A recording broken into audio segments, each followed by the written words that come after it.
ផ្ដើមរឿងមកគេក៏បាននិយាយថាកៅប្រៃនេះមានបុរសម្នាក់ដែលមានទេពកោសល្យក្នុងការដាំដុះខ្លាំងពូកែមែនទែនស្រាប់តែពេលនោះក៏មានមកបុរសម្នាក់ដែលបានលេចចេញមកគឺហើយគាត់ក៏បានណែនាំខ្លួនផងដែរថាគាត់ឈ្មោះប្រុសងថែមទាំងនេះទៀតគាត់ក៏បាននិយាយថងដែរថាគាត់បានហ្វឹកហាត់អស់រយៈពេលរាប់ម៉ឺនឆ្នាំហើយគាត់ក៏បានឃើញវិធីក្នុងការហ្វឹកហាត់ឡើងទៅក្នុងកម្រិតអមតៈផងដែរដោយចំណាយពេលរយៈពេលតែ3ខែនោះទេហើយសាច់រឿងក៏បានកាត់ចូលទៅដល់ទីក្រុងជាំពេញដែលជាទីក្រុងមួយដ៏មានសន្តិភាពខ្លាំងមែនទែនស្រាប់តែនៅពេលនោះមានអ្នកបំបែកក្រិតចូលទៅក្នុងកម្រិតអមតៈបានធ្វើឲ្យមានបាតុភូតមួយគួរឲ្យភ្ញាក់ផ្អើលកាត់ឡើងហើយនៅពេលនោះក៏មានបុរសម្នាក់បាននិយាយថាវ៉ាវវាពិតជាអស្ចារ្យណាស់ថ្ងៃនេះតាអ្នកដែលមានសំណាងមែនទែនដែលបានឡើងទៅដល់កម្រិតអមតៈដែលក៏គឺជាតួឯករបស់យើងដែលនៅក្នុងសាច់រឿងមួយនេះនឹងឯងគាត់ក៏បាននិយាយពីប្រវត្តិរបស់គាត់ផងដែរកាលពី7ឆ្នាំមុនគាត់កំពុងតែអង្គុយលេងហ្គេមសុកគាត់ក៏បានសន្លប់ហើយភ្ញាក់មកវិញបាននៅក្នុងហ្គេមមួយនេះតែម្ដងគាត់ក៏បាននិយាយថាវ៉ាវវាពិតជាអស្ចារ្យណាស់វាដូចជាស្បិនអញ្ចឹងស្រាប់តែនៅពេលនេះមានដៃបរមម្នាក់បានមករឹតកគាត់តែម្ដងមើលទៅរៀនរបស់គាត់គឺមានសដុំធំខ្លាំងមែនទែនហើយគាត់ក៏បាននិយាយថារីករាយណាស់ដែលបានជួបអ្នកថាទៅនេះទៀតគាត់ក៏បានណែនាំគាត់ខ្លួនឯងថាគាត់គឺជា system របស់តួឯកប្រុសយើងហើយគាត់ក៏បាននិយាយថែមទៀតថាឯងក៏មើលប្រុសស្អាតដូចជាយើងអីប្រុសស្អាតដូចយើងគឺមិនសមឲ្យប្រុសអាក្រក់មកមើលទេបន្ទាប់ពីគាត់និយាយចាប់រួចតួឯកប្រុសយើងបានក្អួតយកតែម្ដងដោយសារតែស្រេងនិងសម្ដីរបស់គាត់ខ្លាំងពេកប្រព័ន្ធ system គាត់ក៏បាននិយាយថែមទៀតថាបានហើយយើងឈប់និយាយលេងជាមួយឯងហើយម្ដងនេះយើងនិយាយមែនតែននិយាយជាសាច់ការយកតែម្ដងហើយយើងក៏មានសមត្ថភាពអាចធ្វើឯងខ្លាំងក៏នឹងពេលឥឡូវនេះក៏បានឬក៏អាចធ្វើឯងខ្លាចជាកម្រិតអមតៈក៏បានឬក៏ខ្លាំងជាងនេះក៏បានដែរចំណែកតួឯកប្រុសរបស់យើងវិញពេលលើបែបពេញគាត់ពិតជាសប្បាយចិត្តខ្លាំងមែនតើហើយគាត់ក៏បានគិតស្រមៃថាគាត់បានខ្លាចជាព្រះកំទេចគ្រួសារនានានឹងមានកញ្ញាស្រីស្អាតមកបម្រើគាត់ផងដែរហើយប្រពន្ធគាត់ក៏បាននិយាយថាដើម្បីឲ្យឯងខ្លាចជាអ្នកខ្លាំងបានយើងត្រូវបន្ទាបកម្រិតរបស់ឯងឲ្យស្មើនឹងមនុស្សធម្មតាសិនហើយគាត់ក៏បាននិយាយថាវ៉ាវទីបំផុតខ្ញុំអាចដាំដុះបានហើយហាអ្នកដាំដុះតែឯងលោកមែនទេនៅពិភពនេះអ្នកដាំដុះគឺត្រូវតែមានឫសគល់ខាងវិញ្ញាណយើងបានប្រាប់ឯងរួចហើយថាយើងនឹងមិនទាបកម្រិតរបស់ឯងទៅនឹងមនុស្សធម្មតាតែឯងដឹងទេមនុស្សធម្មតាគឺគ្មានឫសគល់ខាងវិញ្ញាណនោះទេគ្រាន់តែនិយាយប៉ុណ្ណេះហើយប្រព័ន្ធក៏បានចាក់ចែងទៅពីវទុកឲ្យតួឯកប្រុសរបស់យើងនៅកណ្ដៅកណ្ដាលតែម្នាក់ឯងហើយតួឯករបស់យើងក៏បាននិយាយថាហេគ្មានឫសគល់ខាងវិញ្ញាណដែលអស់ចិត្តក៏បានទៅកន្លែងវាស់ធម្មពលខាងវិញ្ញាណដើម្បីចង់ដឹងថាគាត់មានឫសគល់ខាងវិញ្ញាណដែរឬទេគ្រាន់តែគាត់ដាក់ដៃលើឧបករណ៍សម្រាប់វាស់ឫសគល់ខាងវិញ្ញាណអ្នកមើលកម្មវិធីនេះពិតជាភ្ញាក់ផ្អើលខ្លាំងមែនទែនដោយសារតែតួឯកប្រុសរបស់យើងគ្មានឫសគល់ខាងវិញ្ញាណនោះទេគឺពិតជាអន់ខ្លាំងមែនទែនគ្រាន់តែលើបាត់នេះភ្លាមតួឯកប្រុសរបស់យើងគឺពិតជាបាក់ទឹកចិត្តខ្លាំងមែនទែនកម្មដល់ពេលបច្ចុប្បន្នវិញតួឯកប្រុសរបស់យើងក៏បាននិយាយថាអ្វីៗទាំងអស់បានកន្លងផុតអស់រយៈពេលជាច្រើនឆ្នាំបាត់ទៅហើយឥឡូវនេះក្នុងកនទីជាអ្នកដោយសភៅនៅតាមផ្លូវធម្មតានោះទេនៅពេលនេះគាត់ក៏បានក្រោកពីដេកឡើងហើយគាត់បាននិយាយទៅកាន់តុក្កតារបស់គាត់ថាថ្ងៃនេះយើងប្រហែលជាអត់មានបាយហូបទៀតហើយ Piggy Bank និយាយទៅប៉ុណ្ណេះរួចក៏មានក្មេងស្រីម្នាក់បាននិយាយថាវ៉ាវមើលសភៅនោះពិតជាស្អាតខ្លាំងមែនទែនហើយនាងក៏បានហៅបងស្រីនាងឲ្យមើលផងដែរថាសភៅនៅទីនេះពិតជាស្រស់ស្អាតខ្លាំងមែនទែនចំណែកតួឯកប្រុសរបស់យើងពេលឃើញភ្ញៀវមកអញ្ចឹងក៏បានរៀបចំខ្លួនឲ្យស្អាតបន្ទាប់មកក៏បានទៅសួររាក់ទាក់ទៅកាន់អ្នកនាងកំពុងដែរថាតើមានអ្វីត្រូវការខ្ញុំជួយដែរឬទេហើយសាច់រឿងមកយើងក៏បានឃើញកញ្ញាដ៏ស្រស់ស្អាតម្នាក់គាត់បាននិយាយថាសភៅនោះវាពិតជាគួរឲ្យចាប់អារម្មណ៍តែអ្នកលោកគឺជាមនុស្សធម្មតាវាមិនស័ក្តិសមជាមួយខ្ញុំទៅនោះទេចំណែកឯតួឯកប្រុសរបស់យើងពេលលើបែបនេះគាត់ក៏បាននិយាយបញ្ចុះបញ្ចូលនាងតូចនាងស្រស់ស្អាតពូកែអញ្ចឹងគួរតែទិញសភៅរបស់ខ្ញុំមួយទៅវាស័ក្តិសមម្នាក់ខាងនេះចំណែកក្មេងស្រីតូចវិញពេលលើបែបនេះនាងក៏បាននិយាយថាល្អណាស់ខ្ញុំទិញវាពី3យកទុកអានស្រាប់តែនៅពេលនេះបងស្រីរបស់នាងក៏បានចាប់អូសនាងទៅហើយក៏បាននិយាយថាកុំខ្ជះខ្ជាយលុយទៅលើសភៅអត់ប្រយោជន៍ទាំងអស់នេះឯងពេលនោះបងស្រីរបស់នាងក៏បាននិយាយទៀតថាឡលេអ្នកគឺជាអ្នកតាមដោះសភៅធម្មតាមិនអាចជួយអ្នកឲ្យបង្កើនកម្រិតបានទេចំណែកក្មេងស្រីតូចរបស់យើងវិញដោយសារតែនាងចង់បានសភៅខាងពេកនាងក៏បានបណ្ឌិតខ្លួនឲ្យធំ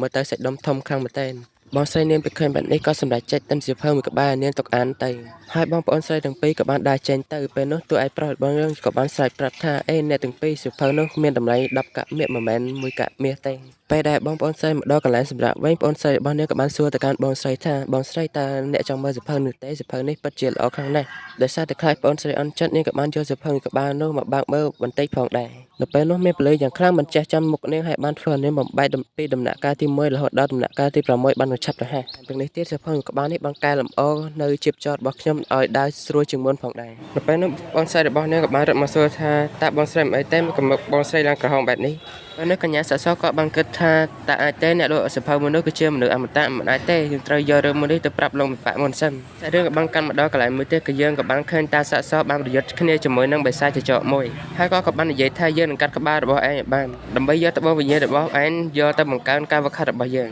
ងនៅពេលនោះសាតែមានអ្នកណាម្នាក់បានលូកដៃមកកាត់ក្បាលចចកដាច់ភ្លាមធ្វើឲ្យតាសាសភ្ញាក់អើខាងមែនទែន នៅពេលនោះក៏បានលើសម្លេងអ្នកណាម្នាក់បានហៅឈ្មោះគាត់ថាឡូជឹងសៀនអ្នកបានមកយើងបន្តិចហើយបន្ទាប់មកអ្នកដែលបាននិយាយនោះក៏បានបង្ហាញខ្លួនគឺជាបរិបម្នាក់ដែលបានពាក់អាវពណ៌ស្វាយនេះឯងក៏បានស្រូបយកធម៌ពលរបស់បិសាចចោចំណែកឯតាសាកសពពេលខែនេះក៏បានស្រែកទៅខ្លាំងៗថាយើងបានចំណាយកម្លាំងអស់រយៈពេលមួយអាទិត្យហើយដើម្បីដេញប្រមាញ់សត្វកញ្ជ្រោងមួយនេះយើងមិនអាចប្រកល់វាឲ្យតែឯងដោយងាយស្រួលបានទេនៅពេលនោះបរិបដែលពាក់អាវពណ៌ស្វាយក៏បាននិយាយថាឯងចេះសកម្មភាពមកបែបនេះប្រកាសជាចង់ប្រយុទ្ធជាមួយយើងហើយតែឯងប្រកាសទេថាចង់ប្រយុទ្ធជាមួយយើងនៅពេលនោះតាសាកសពបច្ចុប្បន្នខ្លាំងមែនទែនដោយសារតែកម្រិតបរិបដែលពាក់អាវពណ៌ស្វាយនោះគឺខ្លាំងជាងគាត់នៅពេលនោះពួកគេរៀបនឹងប៉ះគ្នាទៅហើយសារតែមានសម្លេងក្មេងស្រីម្នាក់ក៏បាននិយាយថាសាច់រឿងក៏បានស្រេះចោលតែប៉ុណ្ណឹងអញ្ចឹងមានន័យថាការប្រយុទ្ធអំបញ្ញមែនគឺជាការនិយាយរឿងរបស់ក្មេងស្រីម្នាក់នេះនៅតែហើយយើងក៏បានឃើញផងដែរថាមានទស្សនិកជនជាច្រើនរងចាំនាងនិយាយរឿងដែលនៅក្នុងចំណោមរបស់ពួកគេក៏មានតួឯកប្រុសយើងម្នាក់ផងដែរដែលគាត់បាននិយាយថារឿងអីចាប់លើមិនមែនខំបងលុយស្ដាប់អស់មកកោ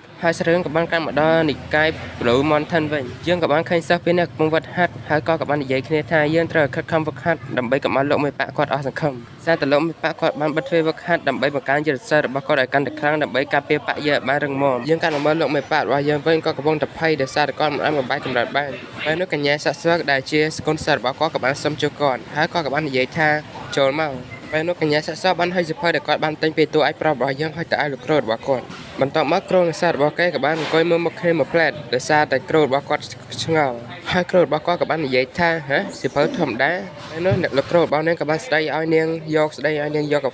ឯងពិតជាល្ងងមែនតើដែលបានចាញ់បោកអ្នកលុយសិភៅវាគ្រាន់តែជាសិភៅធម្មតាតែប៉ុណ្ណោះវាមិនអាចឲ្យយើងទម្លុះកម្រិតបានទេពេលនោះកញ្ញាសាក់សោនាងបាននិយាយថាលោកគ្រូសិភៅនេះអាចលោកគ្រូអាចទម្លុះកម្រិតបានតែលើកូនសិស្សរបស់ខ្លួននិយាយបែបនេះលោកគ្រូក៏បានបើកសិភៅមើលផងដែរតែមានពន្លឺយ៉ាងខ្លាំងមិនចេះចាំមកគាត់បានធ្វើឲ្យគាត់បានទម្លុះកម្រិតចូលទៅកាន់កម្រិតថ្មីមួយទៀតផងដែរហើយក៏មានអារម្មណ៍ថារាងកាយរបស់គាត់តាមដូចជាដែកថែមអញ្ចឹងគ្មានអ្វីអាចបំបែកគាត់បានទេស្រាប់តែពេលនោះហេតុបាតុភូតមួយបានកាត់ឡើងដោយសារតែលោកមេប៉ាគាត់បានបំបែកកម្រិតចូលទៅកាន់កម្រិតមួយថ្មីមួយទៀតពេលនោះតួឯកប្រុសរបស់យើងក៏បានឃើញផងដែរគាត់ក៏បាននិយាយថាអីយ៉ាថ្ងៃនេះមានអ្នកបំបែកកម្រិតមួយទៀតហើយកញ្ញាសាសនាងបាននិយាយថាលោកគ្រូទេផលលោកគ្រូអាចបំបែកកម្រិតបានជោគជ័យហើ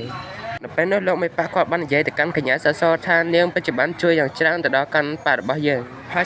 យតាមសាច់រឿងនៃភាគទី3មកយើងក៏បានឃើញថាតួឯកប្រុសរបស់យើងគាត់ក៏បាននិយាយថាទីបំផុតវាក៏ដល់ពេលហើយពេលនោះក៏បានបញ្ចេញធម៌ពលយ៉ាងខ្លាំងប៉ុន្តែខ្ញុំយកច្រឡំឲ្យសោះគាត់មិនមែនស្លោគាត់ថ្នាំឬក៏បំបែកកម្រិតនោះទេគឺថាគាត់គ្រាន់តែធ្វើស៊ុបញ៉ាំតែប៉ុណ្ណោះគឺស៊ុបមួយនេះពិតជាមានរសជាតិឆ្ងាញ់ខ្លាំងមែនតើហើយក៏បាននិយាយថែមទៀតថាមនុស្សស្រីពីរនាក់នោះពិតជាល្ងងខ្លាំងមែនតើបានទិញសិភៅដែលអត់បានការរបស់គាត់កន្លែងនេះខ្ញុំសូមបានរំលឹកកញ្ចក់បន្តិចត្បិតតែតួឯករបស់យើងគ្មានឬក៏ថាវិញ្ញាណតែកម្លាំងរបស់គាត់វិញប្រៀបបានដូចជាព្រះអញ្ចឹងតែក៏មិនអាចមើលឃើញធម៌ពលដែលចេញពីអាវុធវិញ្ញាណឬក៏ធម៌ពលវិញ្ញាណដែលចេញពីអ្នកវឹកហាត់នោះទេចូលមកដល់សាច់រឿងវិញយើងក៏បានឃើញមានបរិប3នាក់បានដេញចាប់ឆ្កែមួយក្បាលដែលបានលួចសាច់របស់ពួកគេហើយកូនឆ្កែមួយនោះក៏បាននិយាយថាយើងគឺជាព្រះអង្គម្ចាស់នៃត្រកូលចចកដែលសត្វតែយើងបានរងរបួសយ៉ាងខ្លាំងធ្វើឲ្យធម៌ពលរបស់យើងធាក់ចុះបើមិនដូច្នេះទេយើងនឹងសម្លាប់ពួកឯងចោលទាំងអស់ហើយពេលដែលគាត់កំពុងតែរត់គាត់ក៏បានឃើញតួឯកប្រុសរបស់យើងហើយគាត់ក៏បាននិយាយថាមនុស្សធម្មតាឲ្យមករាំងផ្លូវយើងផងហើយក៏បានប្រងទាំងលើសម្រាប់របស់តួឯកប្រុសយើងតែតួឯកប្រុសរបស់យើងក៏បានដឹងខ្លួនមុនហើយក៏បានចាក់ក្បាលរបស់កូនឆ្កែជាប់នៅពេលនោះតួឯកប្រុសរបស់យើងក៏បាននិយាយថាអាយ៉ាឆ្កែមួយនេះមកពីទីក្រុងច្រាំងពេញមែនទេមើលទៅវាពិតជាគួរឲ្យស្រឡាញ់ណាស់រីឯបេសាចចរបស់យើងវិញពេលគេទៅសារថាគួរឲ្យស្រឡាញ់បែបនេះគាត់ពិតជាខ្លាំងមែនទែនពេលនោះក៏បានបញ្ចេញធម៌ពលរន្ទះយ៉ាងខ្លាំងដើម្បីចង់ទៅសម្លាប់តួឯកប្រុសរបស់យើងតែធម៌ពលមួយនោះមិនអាចធ្វើអ្វីទៅកាន់តួឯកប្រុសរបស់យើងបានទេបើជាធ្វើឲ្យឆាំងសើរបស់គាត់បានរពើផ្ទៃនៅពេលនេះកញ្ជ្រោងតែបាននិយាយថាធម៌ពលរបស់ខ្ញុំមិនអាចធ្វើអ្វីគាត់បានទេនៅពេលនោះតួឯកប្រុសរបស់យើងគាត់បាននិយាយទៅកាន់បេសាចចថាឯងបានធ្វើឲ្យឆ្នាំងសុទ្ធរបស់យើងខ្ទេចដូច្នេះយើងនឹងយកឯងធ្វើសាច់ឯងជាម្ខាងរីឯបេសាចចវិញនៅសារទៅពេលក៏បានស្លាប់បាស់ជើងតែម្ដងនៅពេលនោះដែរកញ្ញាសាក់សោបាននាំផ្លូវលោកគ្រូរបស់អ្នកដើម្បីទៅជួបតួឯកប្រុសរបស់យើងដែលត្រូវជាយីហ្វានេះឯងកាត់មកកន្លែងមួយទៀតវិញយើងក៏បានឃើញស្វែងស្រីម្នាក់ក៏បាននិយាយថាលោកពូតើអ្នកអាចផ្ដល់ឱកាសខ្ញុំម្ដងទៀតបានទេទៅពេលនេះអ្នកក៏បានលើកចង្គង់ហើយក៏បាននិយាយសម្ដីនេះម្ដងទៀតថាលោកពូតើអ្នកអាចឲ្យឱកាសខ្ញុំម្ដងទៀតបានទេខ្ញុំនឹងមិនឲ្យលោកពូសង្ឃឹមម្ដងទៀតទេពេលនោះលោកពូរបស់នាងក៏បាននិយាយដែរថាឬក៏ខាងវិញ្ញាណរបស់នាងគឺខ្សោយខ្លាំងណាស់មិនស័ក្តិសមនឹងការវឹកហាត់នោះទេនៅពេលនោះនាងក៏បានលើកសម្លេងតួឯកប្រុសរបស់យើងគាត់បាននិយាយថាកូនឆ្កែបើឯងចង់ស៊ីអាចប្រុសមួយទៅនៅពេលនោះនាងខឹងខ្លាំងមែនតើបានរត់ទៅរកវាយតួឯកប្រុសរបស់យើងតែគ្រាន់តែធំខណ្ឌរបស់សាច់អាំងរបស់គាត់ភ្លាមហើយក៏ឈប់ឈរគិតបន្តិចបន្ទាប់ពីនាងបានឈរគិតហើយនាងបានយកសាច់អាំងរបស់តួឯកប្រុសរបស់យើងញាត់យកតែម្ដងនៅពេលនោះតួឯកប្រុសរបស់យើងក៏បាននិយាយថាក្មេងស្រីពីណាគេមិនដែរឲ្យក្មេងស្រីដ៏ស្រស់ស្អាតបែបនេះមកដើរសុំអាហារគេតាមផ្លូវបែបនេះពិតជាគួរឲ្យកំសត់ណាស់ ហើយពេលនេះក្មេងស្រីតូចនាងបាននិយាយថាអេខ្ញុំញ៉ាំហើយខ្ញុំឲ្យលុយតាមក្រោយតាមមិនមែនមកសុំលោកញ៉ាំទេបន្ទាប់មកតួឯកប្រុសរបស់យើងក៏បាននិយាយថែមទៀតថាតាមមានរឿងអ្វីខុសចំពោះទីក្រុងនេះទៅបានធ្វើឲ្យក្មេងស្រីតូចម្នាក់នេះដើរតែតតាមផ្លូវបែបនេះអញ្ចឹងហើយក៏បាននិយាយថែមទៀតថាមិនអីទេបើនាងគ្មានតែទៅអាចទៅនៅជាមួយខ្ញុំបានហើយនៅពេលនោះតួឯកប្រុសរបស់យើងក៏បានបោះសោតផ្ទះរបស់គាត់ទៅឲ្យក្មេងស្រីតូចបន្ទាប់មកទៀតក៏បាននិយាយថាឆាប់ទៅផ្ទះមិនទៅក៏មានការត្រូវធ្វើហើយសេចរឿងនៅភាគទី3ក៏បានចាប់តែប៉ុណ្ណេះ